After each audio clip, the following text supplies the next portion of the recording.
ઝાંસી કી રાણી લક્ષ્મીબાઈની જન્મજયંતિ નિમિત્તે વડોદરા મહાનગરપાલિકાની કોંગ્રેસ દ્વારા તેમની પ્રતિમાને પુષ્પાંજલિ અર્પણ કરવામાં આવી હતી. વડોદરા શહેરમાં ઝાંસી કી રાણી લક્ષ્મીબાઈની જન્મજયંતિની ઉજવણી કરવામાં આવી હતી. સુભાનપુરા વિસ્તારમાં આવેલ ઝાંસી કી રાણી સર્કલ ખાતે આવેલ ઝાંસી કી રાણીની પ્રતિમા પર વડોદરા મહાનગરપાલિકા દ્વારા પુષ્પાંજલિનો કાર્યક્રમ યોજવામાં આવ્યો હતો.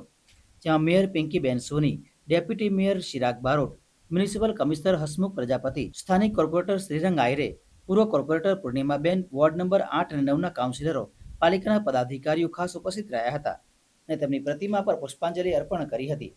જ્યારે બીજી તરફ વડોદરા શહેર કોંગ્રેસ સમિતિ દ્વારા પણ શહેર કોંગ્રેસ પ્રમુખ ઋત્વિક જોશી, વિપક્ષ નેતા ચંદ્રકાંત શ્રીવાસ્તવ, પૂર્વ પ્રમુખ ભીખાભાઈ રબારી, સુરવે સહિત કોંગ્રેસના કાર્યકર્તાઓ દ્વારા ઝાંસી કી રાણી લક્ષ્મીબાઈની પ્રતિમા ઉપર પુષ્પાંજલિ અર્પણ કરવામાં આવી હતી. પરાક્રમનો પર્યાય આ ત્રણેયનો ત્રિવેણી સંગમ એટલે ઝાંસી કી રાણી લક્ષ્મીબાઈ.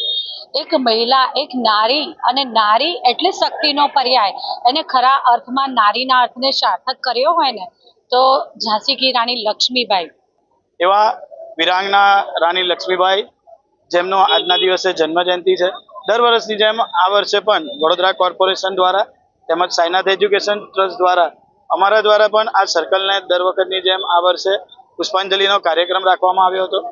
માનનીય મેયરશ્રી દ્વારા સૌપ્રથમ હાર પહેરાવીને માન્ય મહારાણી લક્ષ્મીબાઈજીનું જે અમારું સ્ટેચ્યુ છે ઝાંસી રાણી સર્કલ સુભાનપુરા ખાતે આવેલું તેને આજે પુષ્પાંજલિનો કાર્યક્રમ રાખવામાં આવ્યો હતો.